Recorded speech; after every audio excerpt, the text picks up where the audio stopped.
Então, agora, nesse item, nós vamos falar sobre a incidência da hipocalcemia em rebanhos leiteiros e depois as consequências, né, da hipocalcemia. Como acontece em outras doenças, a hipocalcemia clínica ela é a ponta do iceberg, é aquela que é visível a gente, né? É aquela que o produtor percebe facilmente. Mas o grande problema em termos de rebanho, em termos de resultado zootécnico, principalmente em termos de resultado econômico, é a hipocalcemia subclínica. Portanto, se você não tiver uma forma de enxergar isso lá embaixo d'água, você não vai perceber que o problema está acontecendo. Então, o impacto zootécnico, o impacto econômico da hipocalcemia subclínica é muito maior e é porque ela é muito mais prevalente, ela é muito mais incidente do que a hipocalcemia clínica. Então, a ponta do iceberg lá é a hipocalcemia clínica. Então, a hipocalcemia clínica, os valores de literatura aí falam de 0,5% a 5%, sendo o valor mais comum em torno de 2 a 3%, 2,5%. Diversos autores citam isso em diversos locais.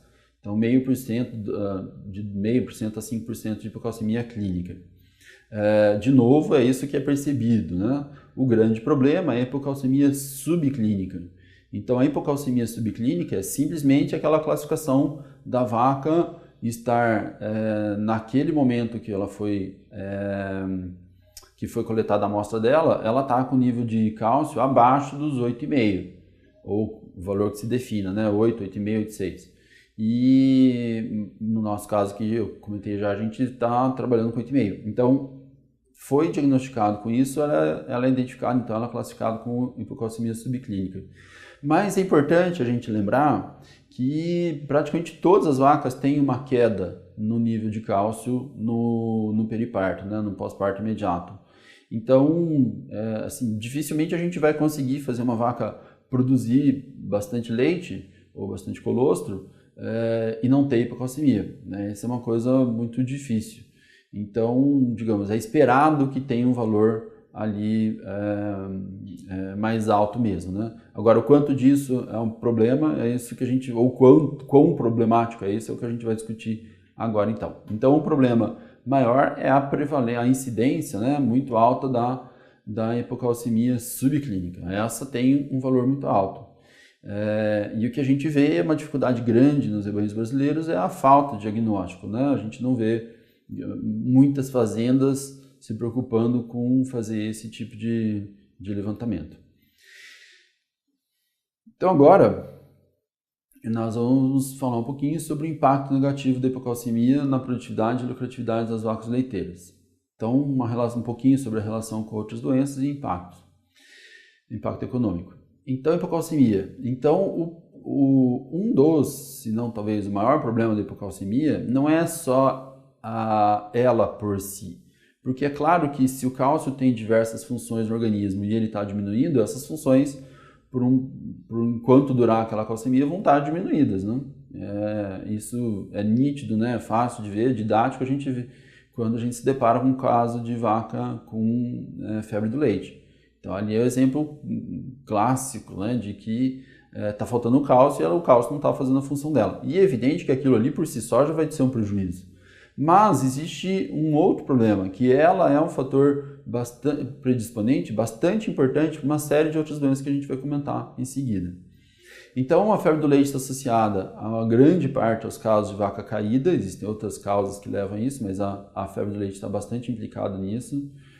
Desses casos de febre do leite, uma percentagem na literatura que varia entre 10% e 15%, essas vacas acabam morrendo ou tendo que ser descartadas, então já tem um impacto econômico grande aí.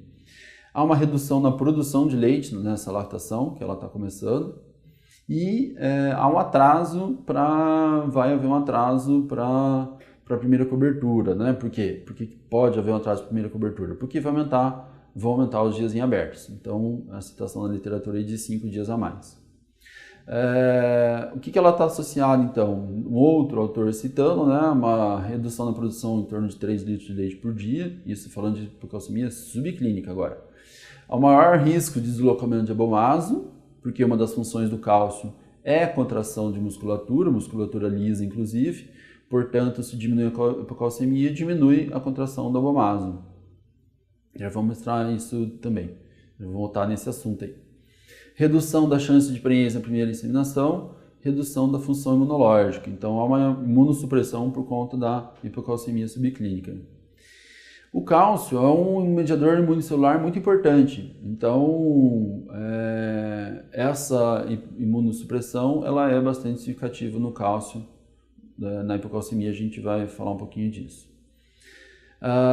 Então, a redução do cálcio ionizável, então aquele cálcio que está disponível na corrente sanguínea para ser usado pelos tecidos, né, de maneira muito rápida, ela está prontamente disponível quando tem, ela dificulta a resposta a um patógeno. Então, aí está envolvida basicamente imunidade celular. Né? O cálcio é um mediador químico importante no processo de ativação de células de defesa. Então, em vacas hipocalcêmicas, a ativação desses neutrófilos, desses linfócitos está diminuída e, consequentemente, diminui a capacidade da vaca em combater uma infecção.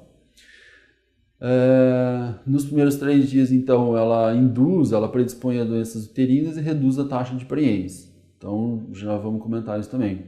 E tem um dado interessante, né, aqui do Brasil, mostrando uma diminuição, um desgaste maior da muralha do casco e menor dureza da sola quando a vaca tem hipocalcemia também. Então, o diagrama que vai aparecer agora é justamente essa relação. Então, a hipocalcemia diminui a função do músculo liso e diminui a função imune. Ao diminuir a função do músculo liso, ela diminui a motilidade do trato gastrointestinal, diminui a motilidade uterina, diminui a contração do esfíncter do teto. Então, a diminuição da motilidade do trato gastrointestinal vai fazer o quê? Vai levar a uma diminuição da ingestão de alimento, porque o estômago rumen vai ficar mais tempo parado, vai menor contratilidade, consequentemente, isso vai impactar na fermentação, isso tende a diminuir a taxa de fermentação, tende a diminuir a absorção de nutrientes e pode agravar o balanço energético negativo. Ele diminui o enchimento ruminal, né? Então ele leva a uma atonia ruminal. Então essa atonia ruminal, associada a uma mudança de manejo que ocorre nessa fase, com ela comendo uma quantidade maior de concentrado, faz com que aumente o risco de passar alimentos não digeridos para o abomaso, e o abomaso com mais alimento não completamente digerido, né? Ou não digerido como deveria estar até chegar no abomaso. E uma atonia, uma hipotonia na parede do abomaso, isso predispõe ao deslocamento do abomaso. Essa diminuição do balanço de energia, ela aumenta a chance de fígado gorduroso, diminui a fertilidade, aumenta a cetose. Por outro lado, a diminuição da contratilidade do útero aumenta o risco de distocia. O que a gente acredita que esse efeito vai ser mais no pós-parto, mas ele pode acontecer no pré-parto também, então pode aumentar a chance de distocia pela dificuldade de contração uterina. E a contração uterina, ela é importante porque ela é um dos fatores que contribui para a expulsão da placenta.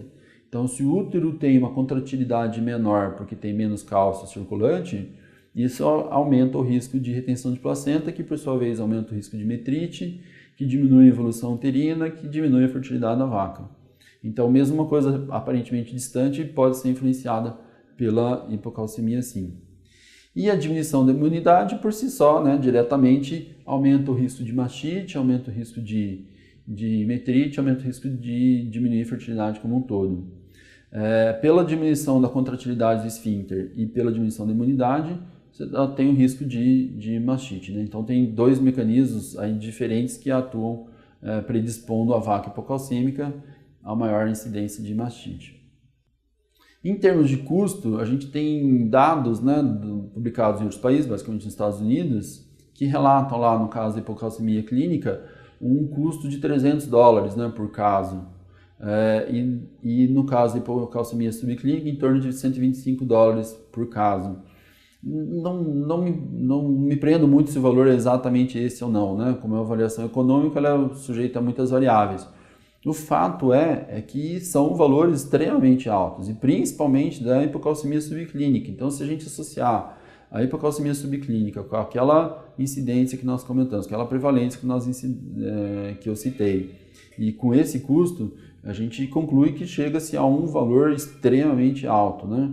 Então, se a gente comparar, inclusive, o custo com outras doenças, o custo de deslocamento da base, por exemplo, é um custo extremamente alto, mas a incidência de deslocamento é muito menor do que a de hipocalcemia. Então, a hipocalcemia tem um impacto direto econômico muito grande. Então, a gente espera que com isso, né, as pessoas fiquem alertas e partam, né, caso não haja nenhum mecanismo de monitoramento da calcemia que passa a fazer isso. Então, como consideração final, o que a gente pode fazer para prevenir? Não é um foco muito grande, então eu vou falar de maneira mais superficial sobre isso, mas as principais medidas preventivas, então, são o ajuste no DICES da dieta, né? Então, garantir a ingestão em quantidade suficiente de uma dieta aniônica, de uma dieta rica em íons, nós vamos falar isso em outro módulo, no mínimo por 21 dias. Então, no mínimo por 21 dias e até o dia do parto. Ainda dentro desse conceito, fazer o possível para tentar diminuir o potássio na dieta, o que é uma dificuldade, né? A gente tem dificuldade no campo no Brasil para trabalhar com forragem de baixo potássio. Nesse caso aí, a silagem de milho é uma alternativa, desde que respeitadas as exigências, os parâmetros de fibra, de energia da dieta. E aí conseguir esse DICES negativo associando, né, adicionando uma fonte de sais aniônicos. Outra medida preventiva importante, na verdade não é uma medida preventiva, mas ela é um mecanismo de verificação do manejo, é o monitoramento do pH urinário. Então, a partir de 48 a 72 horas após o início do fornecimento, já é possível monitorar as vacas. Então, se colocou a vaca na segunda-feira num lote de pré-parto, na quinta-feira já é interessante coletar a urina dela e ver se ela já está ingerindo a quantidade suficiente, né? Além de outros parâmetros, né? Claro. Então, o ideal é fazer 2 vezes por semana com a fita adequada o pH da urina dessas vacas. Então, é importante então fazer essa mensuração 2 vezes por semana e eu vou falar mais para frente o porquê do monitoramento do pH urinário, né? Porque a gente trabalha com ele. Mas, de qualquer forma, ele é uma das medidas que a gente usa no escopo todo de prevenção do problema. Elevar a concentração de magnésio na dieta, então, para valores a 0,35, 0,45, 0,50, então as recomendações hoje são na faixa 0,45 a 0,50. Ajustar as recomendações de mais macro e micro minerais da dieta, de todo o balanceamento da dieta como um todo, né, claro. Existe recomendação para fornecimento de cálcio oral e a suplementação de vitamina D em valores até acima do que o próprio NRC preconiza. Então, existem recomendações sobre isso. Ok? Então, muito obrigado pela atenção, estou à disposição.